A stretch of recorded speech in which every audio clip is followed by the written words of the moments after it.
So we have a great show for you guys tonight because we are talking about Late Night with the Devil, which is the newest horror film written and directed by Cameron and Colin Cairns and starring David Dastmalchian. So this takes a familiar trope of demon possession and puts it inside some very new territory, for me anyway, which is the 1970s late night talk show scene.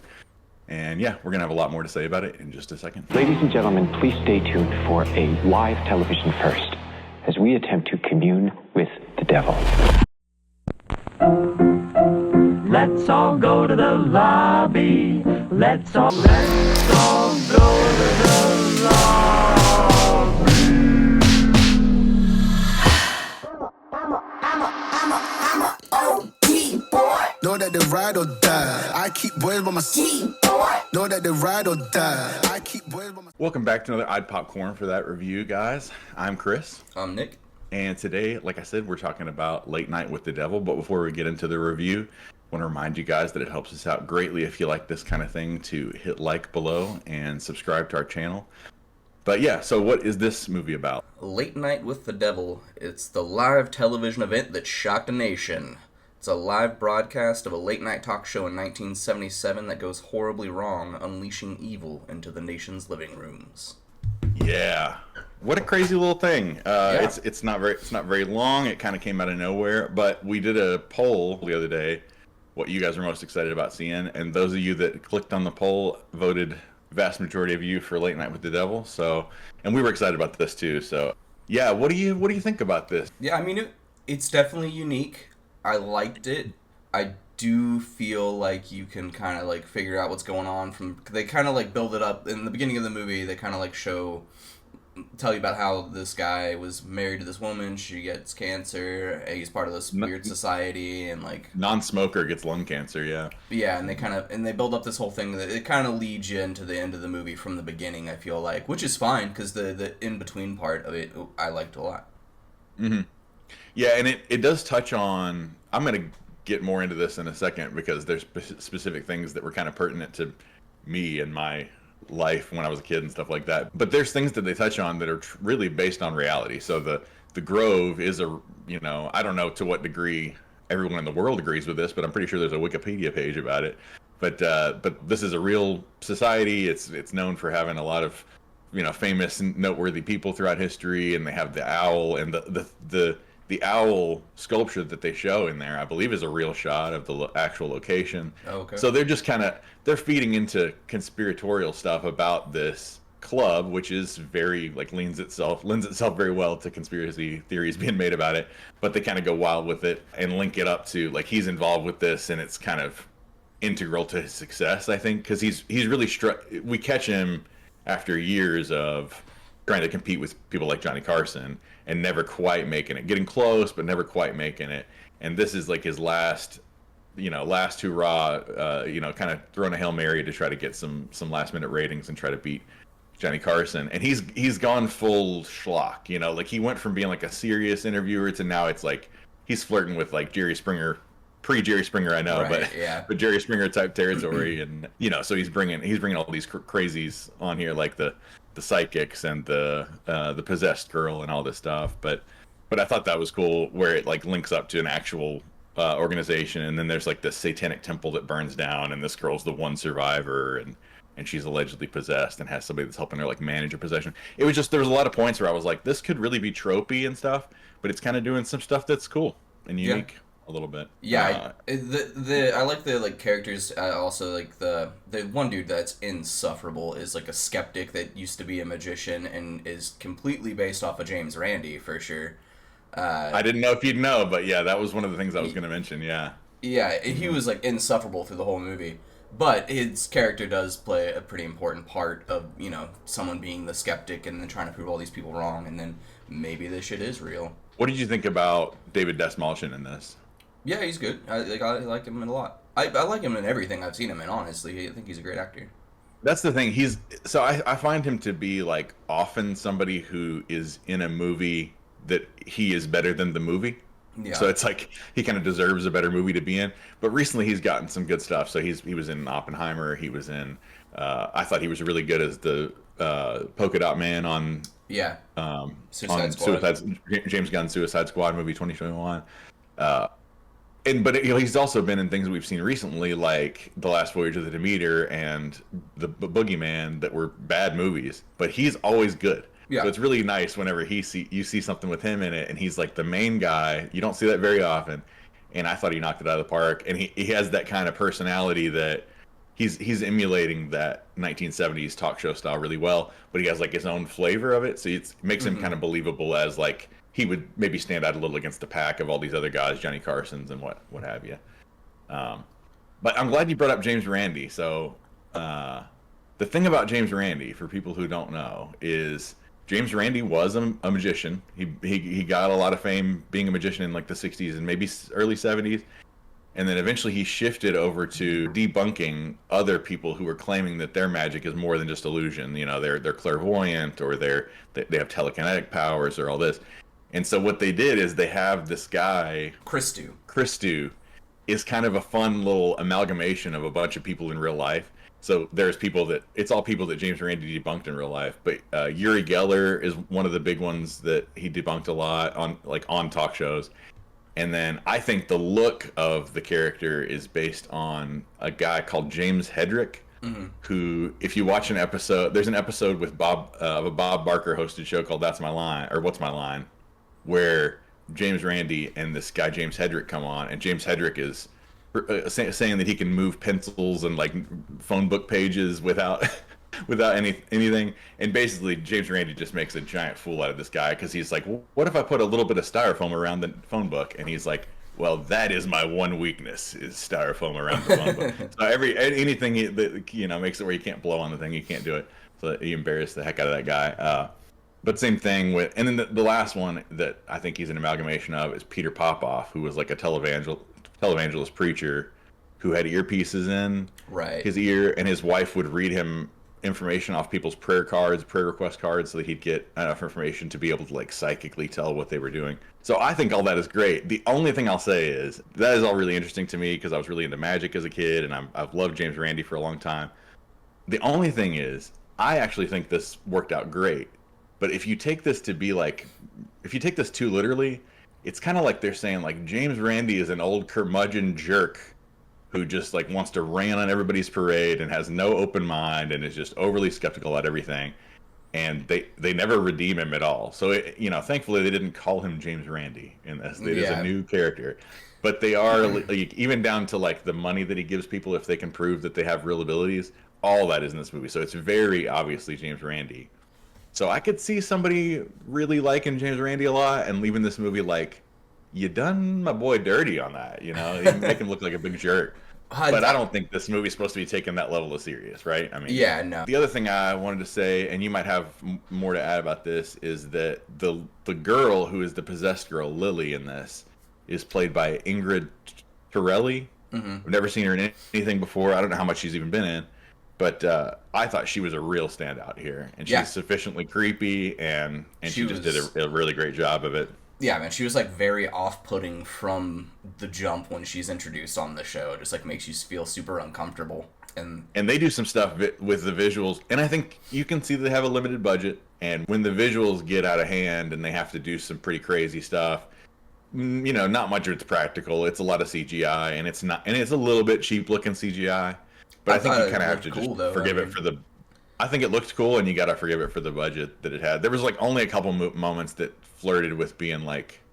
It kind of took me out of it because it wasn't done super, super well. Yeah. But just barely here and there. I mean, they did have some practical effects in it as well that I thought they did really, really well. There's a scene where... I won't get too into it. Yeah, there's like a scene where the Carmichael Haig is trying to debunk this like demon possession of this girl that they had done previously, and he's like, I'll show it, and he does like a little hypnosis, and then the practical effects in that scene are really cool. It's like worms coming out of the guy's body and like bust him through, and everybody's like hypnotized to see it. And I also think a cool thing here was the way they used the fact that like we can't trust ourselves, but we can trust the camera, so we have to rewatch something and see if the camera picked up on it, and if it didn't, then we were being hypnotized. If it did, maybe it was real, and we got to reevaluate. Right.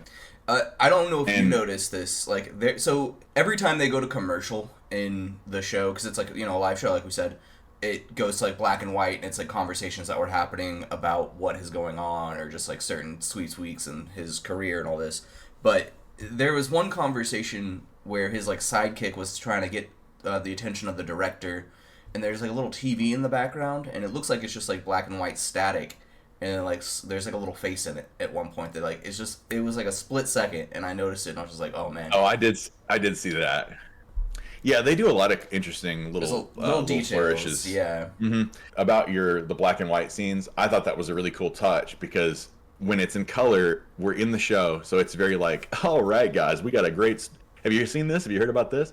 And then as soon as they go to commercial and it cuts to black and white, they're speaking like normal people, and they're like swearing more, and they're, it's like real life all of a sudden. And then the lights come back on, it's color again, and we're back in like, all right, next shot. So I thought that was kind of a cool like juxtaposition, the way they add the black and white and the color. And but the one thing I hate to even mention at all is the thing that everybody's talking about this movie, and I hate that this is the thing that's going to get talked about. I don't really think it's worth all the fuss that it's getting, but there are these little interstitials between commercial breaks on the show where it's just like a still image to kind of introduce you. It's just interstitial to introduce the next scene. And it'll be like a picture of an owl, like a spooky looking owl, or like a boneyard with bones dancing and stuff like that. And all of those are AI generated images. And the crew admitted that they used AI generated images. It's not a secret or anything, but people are saying like, we're setting a terrible precedent here. If you allow 3, even if it's just 20 seconds worth of footage, if you allow 3, then you allow 4, and then you allow 5, and pretty soon we got full blown AI generated movies. I don't know. To the degree that they used it here, it doesn't bother me, but I'm curious what you think about it. Yeah, I had forgotten about that. I don't know. It is a slippery slope when you get into it. I was about to say that I did like those images though. They were neat looking, but yeah, you're taking a job away from somebody because I mean, how long did that take to make? We've used some AI generated stuff before with like trying to make thumbnails, and you just type in a few words and it's like, oh damn, there's a bunch of cool ones right here I can just pick from. I mean, the thumbnail for Ghostbusters Ghostbusters Frozen Empire review that I just posted is going to be an AI generated image, so I can't say a whole lot.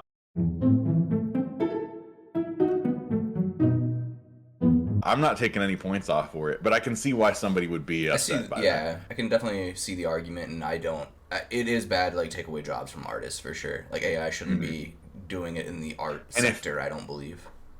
Certainly if all of the art on this movie was all the art direction was handled by AI, I'd be like, okay, we're moving in the wrong direction. And I like I said, I see anyway, sound off in the comments about it. We want to hear what you guys think about it, because it's a contentious thing, and it's going to continue to be. I don't know how we wind back the clock, so here we are with it. But yeah, I think that's most of the things I wanted to touch on. Yeah, I mean the demon possession scene we just skipped over, but like the little girl has like a demon called Mr. Wriggles, and that is done amazingly. Like the voice and like the makeup is definitely reminiscent of The Exorcist a little bit. The Exorcist before the full transformation or something. I think intentionally. Yeah. I mean they're definitely pulling from different things from that time period for sure. But I love the look of it, and then like the pinnacle moment where everything kind of explodes into a bunch of action and everything. I thought a lot of that was handled really well, and then it culminates with an ending that, at least the exact way it's handled, I did not see coming, and I thought it was a really impactful ending. And for that reason, that's the one thing I'm gonna save, for you guys to see in the theater yourself, is you got to see the ending of it. I thought my theater really reacted to it. And by the way, theater was packed for this movie. So was mine. I saw it in a smaller I could have seen it in a bigger theater, just like the time that it worked out, it was smaller, and like I think every seat was filled in the theater. People really responded to this. I got a lot of reaction for a lot of this movie, and there were some people that were like covering their eyes and curling up for some parts, like more so than I would, but we're ever more numb for this stuff. Yeah, I know. There is one thing I wanted to say about the ending, and see if you kind of felt the same way. It did kind of remind me of Beau is Afraid in the play scene a little bit. Yeah, I can kind of see that, but I mean, you'd have to.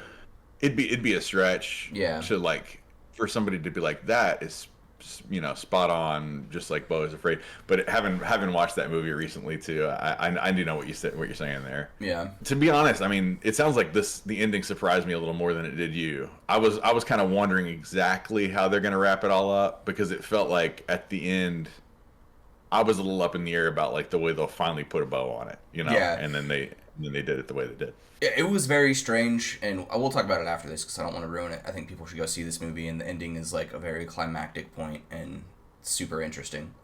But This yeah, is a really tight script too, because it feels like you're watching just like most of this movie's on one Halloween episode of the show, and it feels like we're following it in real time. So it makes the pacing like really go along at a nice clip. I never was like even thinking about like how much longer we got on this. Never. right. It kept you interested for sure. So what do you give this thing? What's your rating? I'm gonna give it like a 7.5. Like I did like it a lot, but I wasn't thinking about the time, but I did think it was kind of a little bit of a slow build in the beginning to get like the big climactic thing towards like a middle and an end. But it was good. I think people should go see it, especially if you're a fan of like horror, and like this is definitely a unique take on something. And all the acting was great. And if you have any nostalgia for the 1970s talk show scene, or any of the stuff I'm talking about, like all the drama with magicians back in the day, debunking each other and all this stuff, I think it's a particularly niche thing. But both of us knew who the guy was, so maybe a lot of you out there will know too. Yeah. But I'll go a little higher. I'm gonna give it an 8.5. It's not a perfect movie or anything, but I had such a blast walking out of it. I got to go pretty high with it. It's just it's a little rough around the edges at some points. A lot of the actors here are kind of new to acting, so there's a little bit of rough edges. But for the most part, I just really had a really good time, and it's an easy to recommend movie to people who are horror fans. So if you're a horror fan at all, you got to check this out, and it'll be on Shudder in like less than a month. So Oh, nice. This is coming to us from Shudder. It'll be streaming on there soon. So if you don't want to make it to the theater, there's a lot out right now. If you don't want to make it to the theater for this, I think April 19th it is streaming on Shudder. But yeah, we appreciate you guys watching, and we'll have Immaculate review for Immaculate coming very soon. So look forward to that. But yeah, thanks for watching, guys, and we'll see you in the next one. We'll see ya.